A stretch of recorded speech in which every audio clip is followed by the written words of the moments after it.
Hi ladies, how are you? Nice seeing you. We're doing today, well, we try to get ready for Rosh Hashanah. This day of judgment is coming up and we have to get ready. So some segulot, some recommendations, some advices how to save ourselves or rescue ourselves or win this trial that we're going to have on Rosh Hashanah. Let's start with the research. A few years ago in London they made a research and they paid to some volunteers $20 per day, let's say, that they would come and act. Okay? They divided the volunteers to two different groups. One is supposed to act like prisoners in jail, and the other group is supposed to be the prisoner guards. Okay? This research was supposed to take place for about 2 weeks, and they really act. They, for example, the prisoners, right? They get to wear, their prisoners' uniform. They get into their small cells, and the prisoner guards, okay, they get their beautiful uniform, their own. It's all ironed, it's all clean and nice. Their shoes are shiny shoes. They get bats, and the most important thing, they get keys to the prisoner cells, meaning control. They were divided randomly, but now that they are in this research, okay, they try to check them out, but after 6 days they stopped this research. What was the problem? The volunteers became very much involved, very much in their actions, meaning the prisoners, even though they didn't know it's an action, they got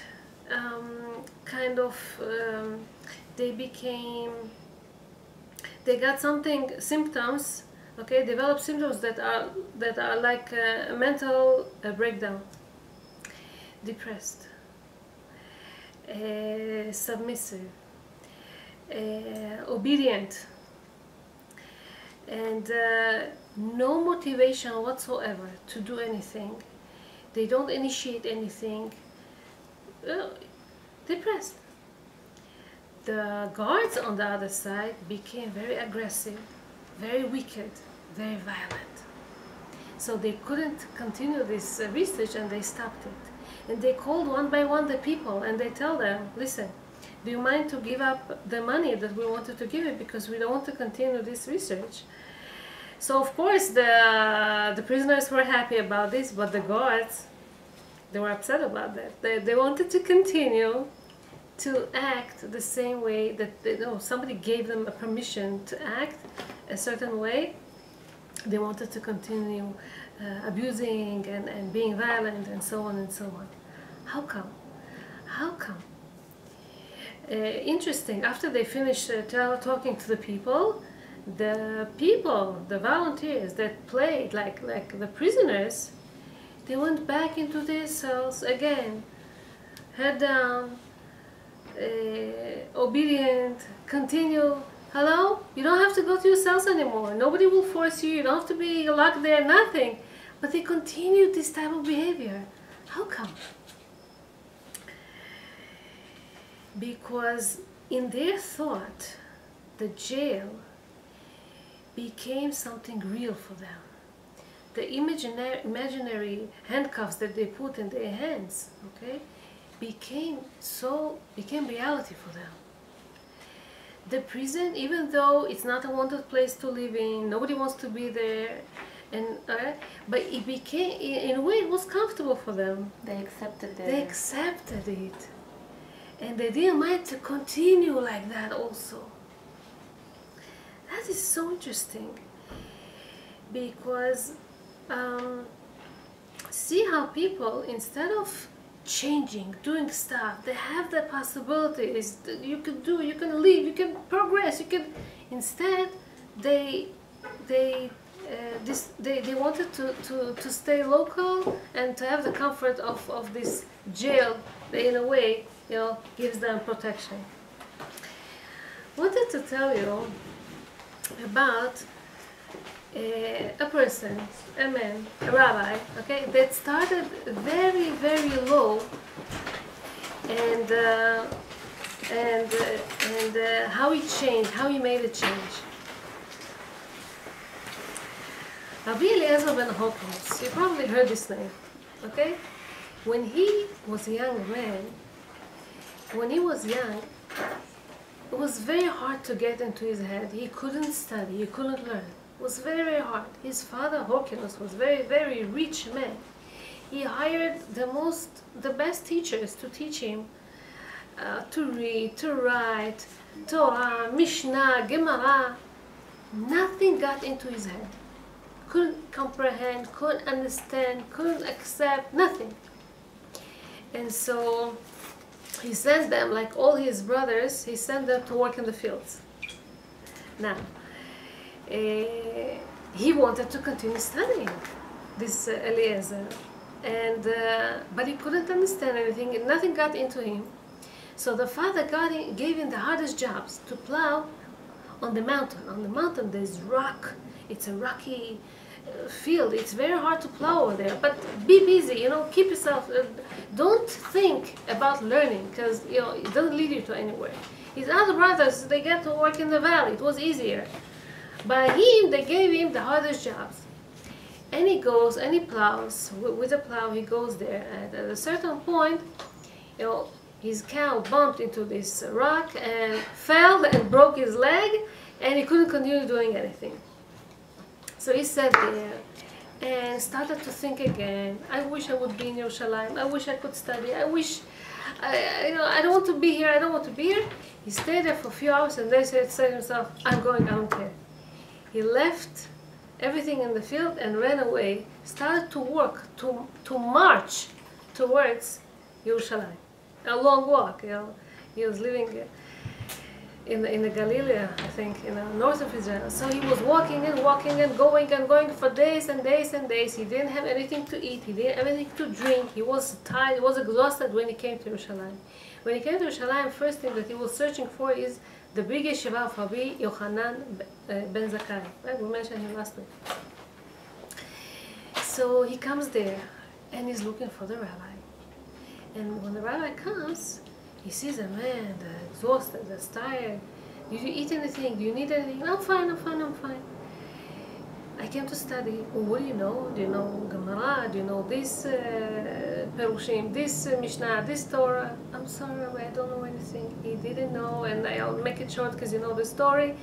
The rabbi saw that he doesn't know even how to read letters. Aleph Bet, he doesn't know how to read. So he himself taught him every day, slowly, slowly, day by day, each day one letter, and he would repeat on it and repeat on it. He repeated on this so many times, and yes, it did get into him.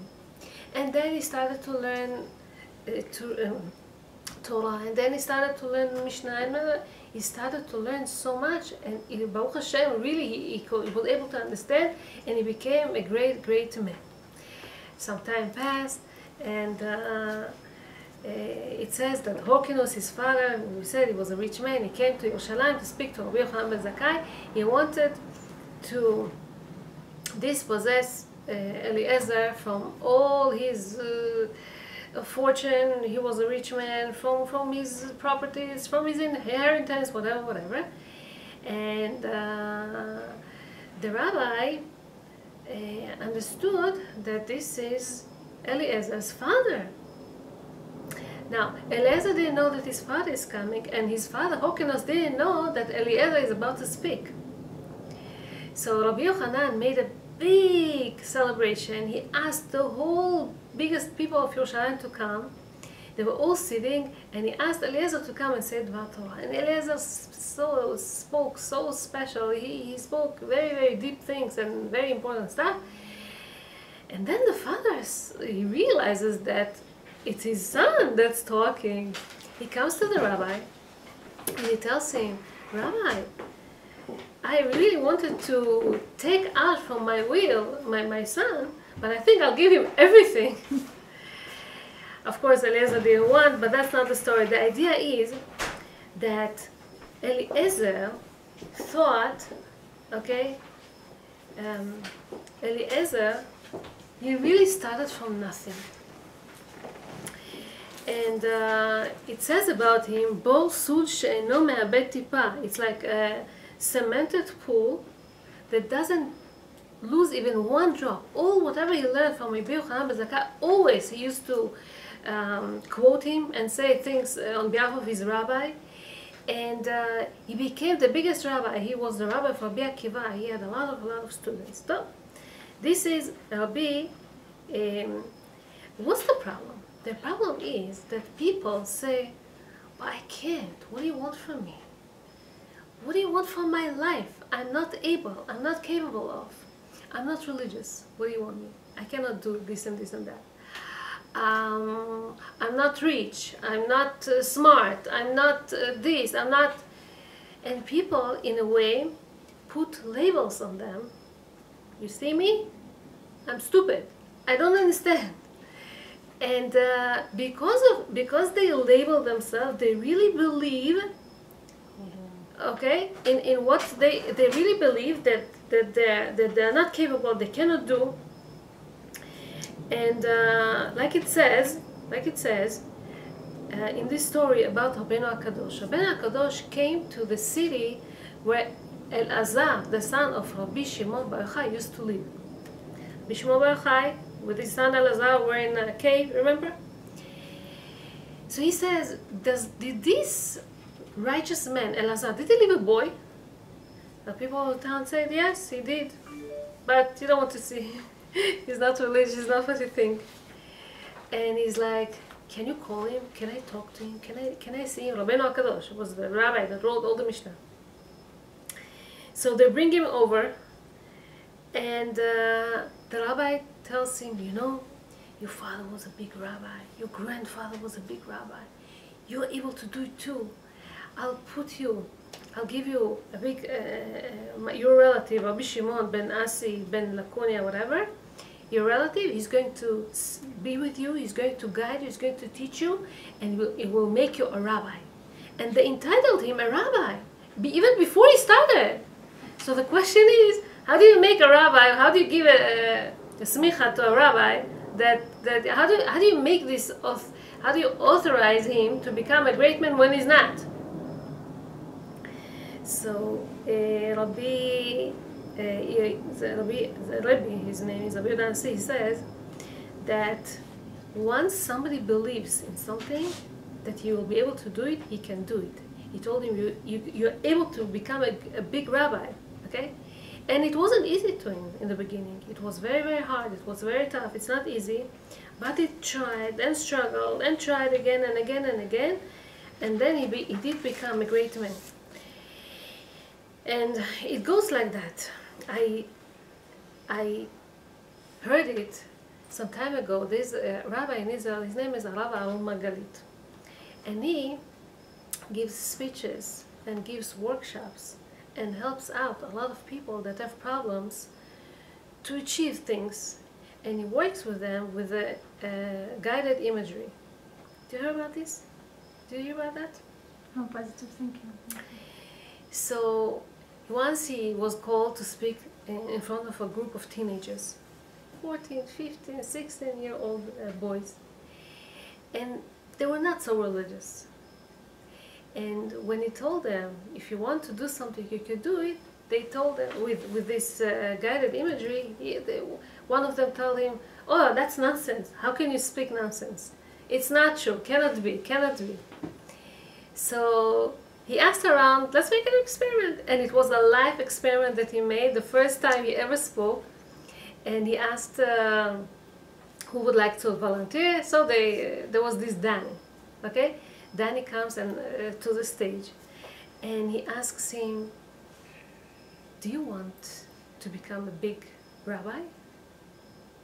He says, okay, yeah. I don't believe I will, but yeah, I can think about this. He tells him, can you imagine yourself that you can finish the whole Shas? No. But can you imagine? I mean, do you have brothers and sisters that are learning in yeshivot? In here, the rabbi did stumble something because his brothers were religious, but unfortunately they rebelled and they were off the derech. One was even considering marrying a non-Jew, and the others were not religious at all, and he was on the way. This daddy was on the way too. So he tells him, I don't believe so. I don't think I'm capable. I don't think I could learn so long and finish Shas. I don't know. He tells him, but can you imagine at least yourself learning, and you know, I'll help you out, people will help you out, we could do something, we could you know, but if you really want to see yourself, you know, becoming, finishing the Shas, you have to commit. You think you can commit? He tells him, I can see myself doing that.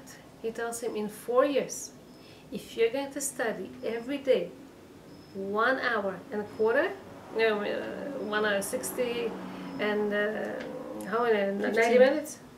75 minutes. 75 minutes every day. You can do it in 4 years. And then imagine to yourself the celebration that's going to be in the Siyum Shas. Who would you like to be in the Siyum Shas? And he says, my Rebbe, they have Admor, my Rebbe, and what he would tell you once you really, you know, finish your Shas. He tells him, oh, he will tell me, Chazak u'Baruch, Yishar Koach, I don't know, he'll bless me. Will he shake your hands? Of course he'll shake my hands warmly. And what you're going to see in his face, he says, I'm going to see in his face a lot of love to me and appreciation that I was able to do that. And, you know, a look like kol hakavod, you know. And who would you like to be there? He says, my parents, my brothers, I would like them to be, I don't know if they will come, but I would like them to be there. And would you have something on the table in this Siyum Shas? He tells him, of course, we'll have cookies and cakes and stuff. He says, would you like your mother to do something? He's like, of course, I would like my mother to make the cakes. My mother, she's from Hungary. She does things on her own. She's very professional in this. What type of cake do you like? Which cake would you like her to do for you the most? He says, I like her apple cake. Okay, so you'll have this apple cake. Where would you like to do it? And they speak about this hall that he would like to, and how many people would like, and what. And he tells him, you know something? I would like you to get home and to order in advance, 4 years from now, a hall in a certain time, in a certain place. Order your invitations already. I want this invitation to be hanged on your wall, to be hanged on your parents' in your school, in your yeshiva, by your rabbi's office, everywhere. So everybody would know that on this and this date you're going to have Siyum Shas. But you have to commit. You have to commit. You're going to study every day for 75 minutes. And you cannot have recess. You have to devote every minute that you can to this. Can you do that?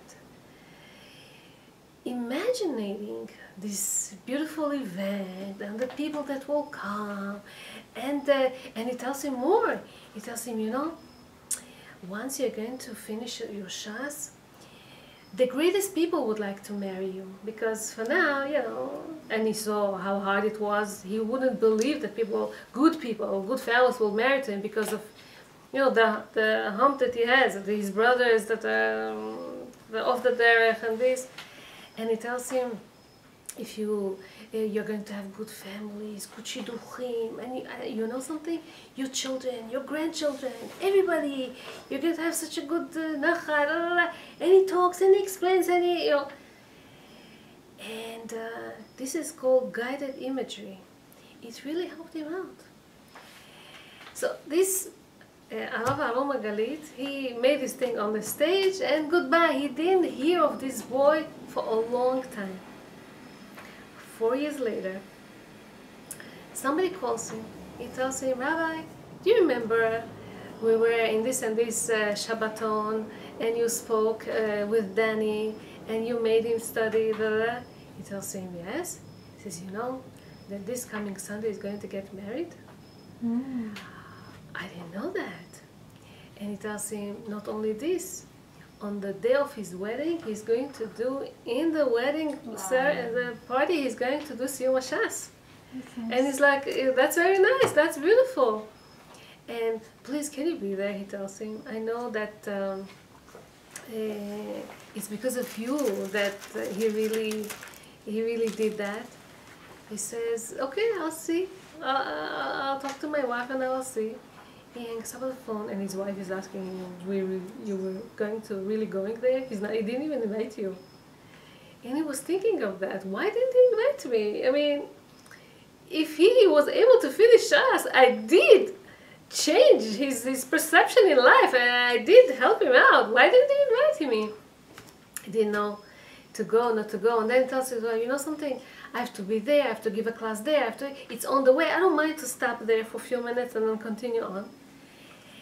And the next day, interesting, the next day, the Chatan himself calls him.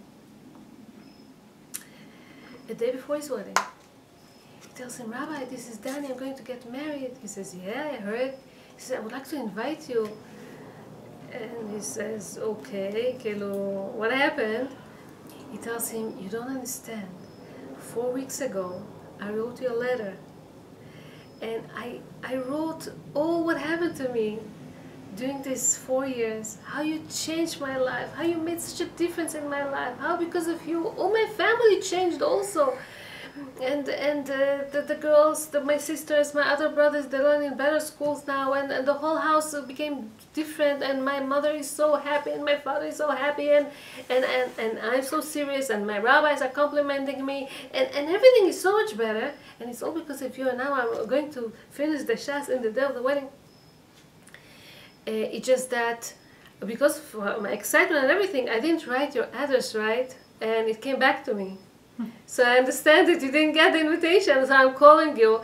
The thing is, he said that he decided he takes on himself Ta'anit Dibur before the wedding. Ta'anit Dibur, he doesn't talk to anybody. So he couldn't even, and he got back the mail, and his mother tells him, you have to break your Ta'anit Dibur and call this rabbi because it's because of him everything. So I'm calling you and I'm asking you, please you come. He says, of course I'll come. He was there. He came, he says, such a beautiful event, and basically, whatever I told you before, if somebody puts a label on himself that he is not capable, he won't be able to do it. But if people put label on him, or he himself believes in himself that he can do it, he'll be able to do it. So, the Chafetz Chaim tells this type of a story of a Jew that started his spiritual life very, very late.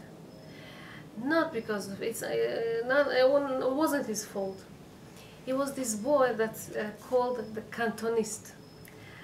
Some time ago, when the Tsars were used to control over in Russia before the communists started. So he was very wicked, and he wanted Jewish people to his army. Jewish people are always known for their wisdom, and so he wanted little boys from young age to be drafted to his army. How would they do it? They would abduct, little kids from their parents, from their mothers.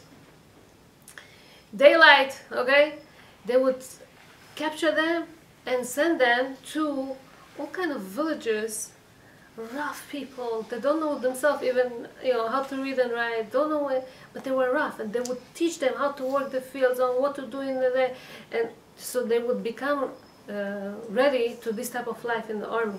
And then when it's time up, they are drafted to the army, and they serve for 25 years in the Russian army.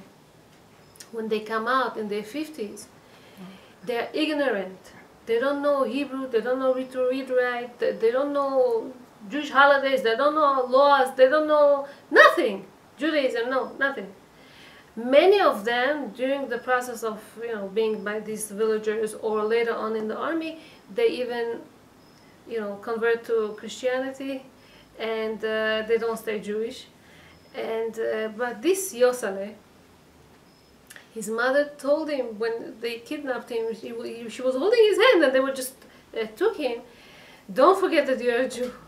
So he kept it as much as he could. Well, what does he know? He doesn't know anything. He just knew that to say Shema Yisrael before he goes to sleep. That's what he knew.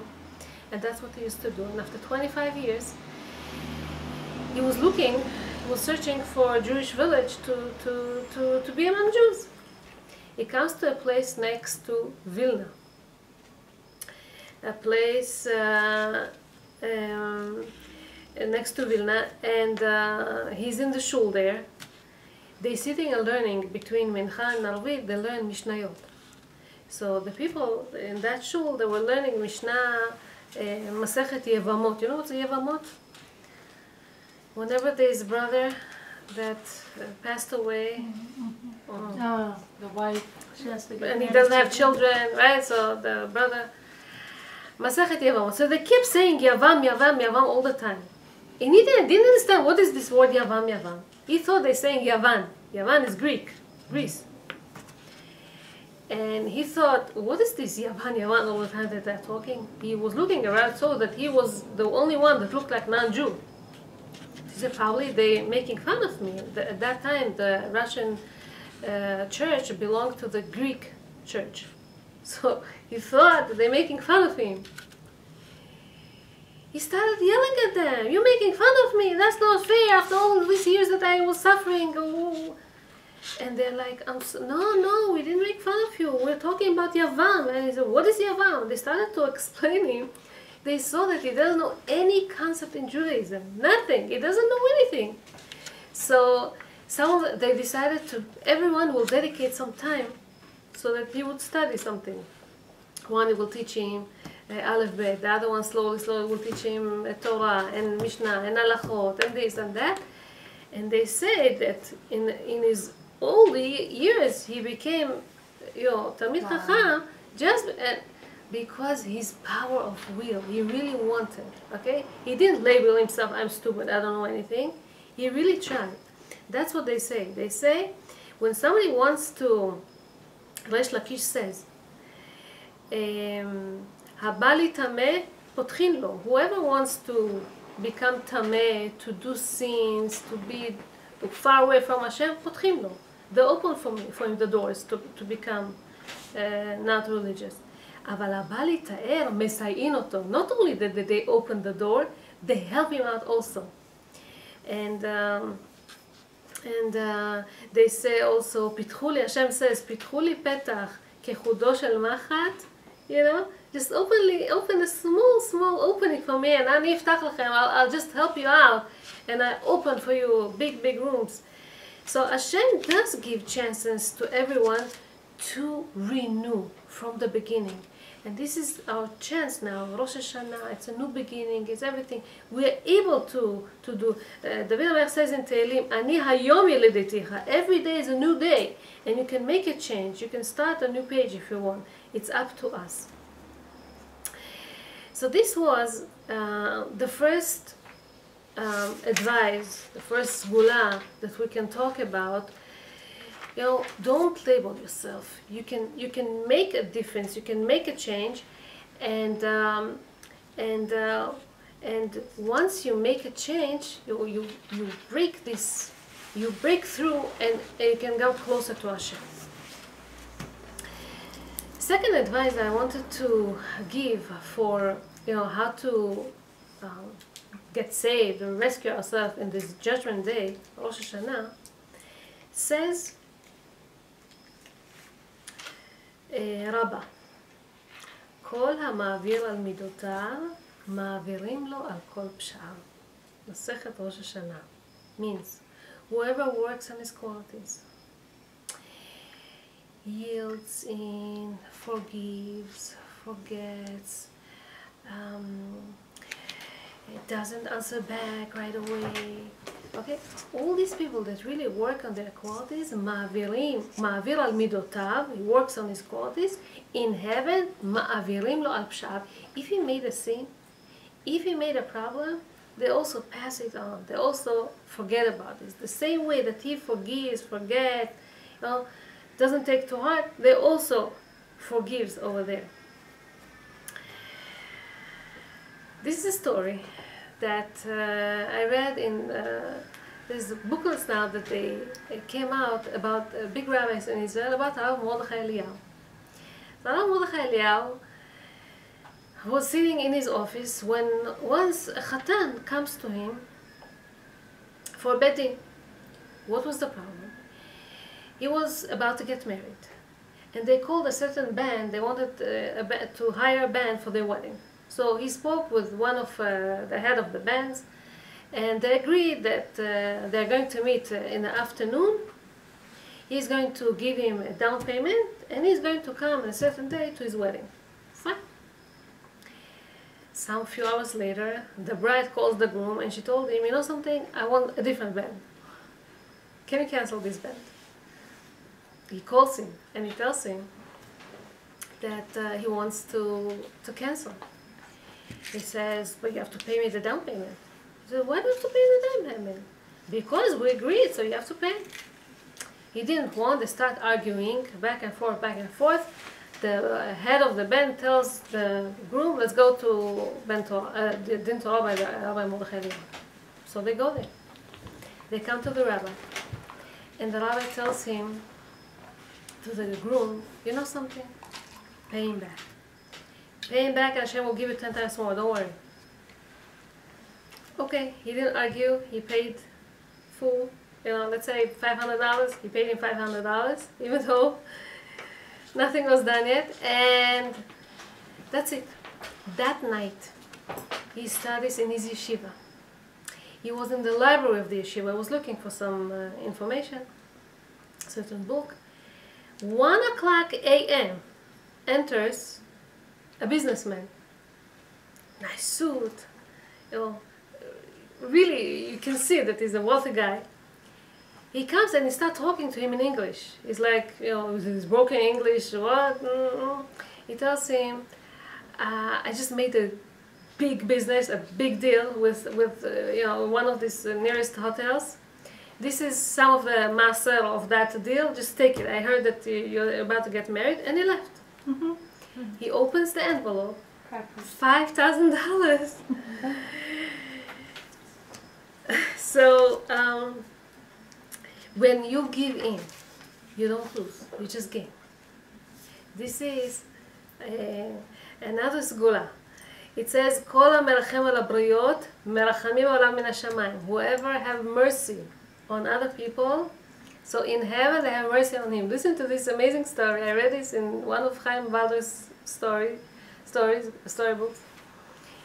There was this tow truck driver in Israel, okay? Usually people who are stuck in the way, they call him and he helps them out. So one night he got a call to tow a car in the middle of nowhere, next to Arab villages. Okay, next to in the settlements. Now it's not so, it's not the best. But he got this call. He went. He left. He went over there. He got there late at night. He sees a small car, a huge family, an Arab family, not a Jewish family. Father, mother, 13 children in one car. The car was dead, and they needed this to be towed away. Okay, so he put this car up and everything. He's about to leave, and then he's like, "What about you?" You staying here? They say nobody stops us, and it's late at night, and yeah, we're stuck. So he tells them, okay, I'll take you. He put some in the front of this tow truck car, some in their own car that he already put it on top. He fit somehow everybody in, and they left. 1 hour drive to their village. Now their village is a very hostile. It's not the best. You don't want to be there even daytime. You know, not only nighttime. They get there. They come out from the truck. One is missing. Where's Jalal? Jalal is the little boy, 3 years old. Where's Jalal? Where's Jalal? Looking for him. Didn't find him. Probably we left him back in 1 hour back. 1 hour back. What should we do? The one is looking at the other, so the tow truck driver says, okay, fine, I'll go. Just give one of your sons should come with me, and because you will be scared of me.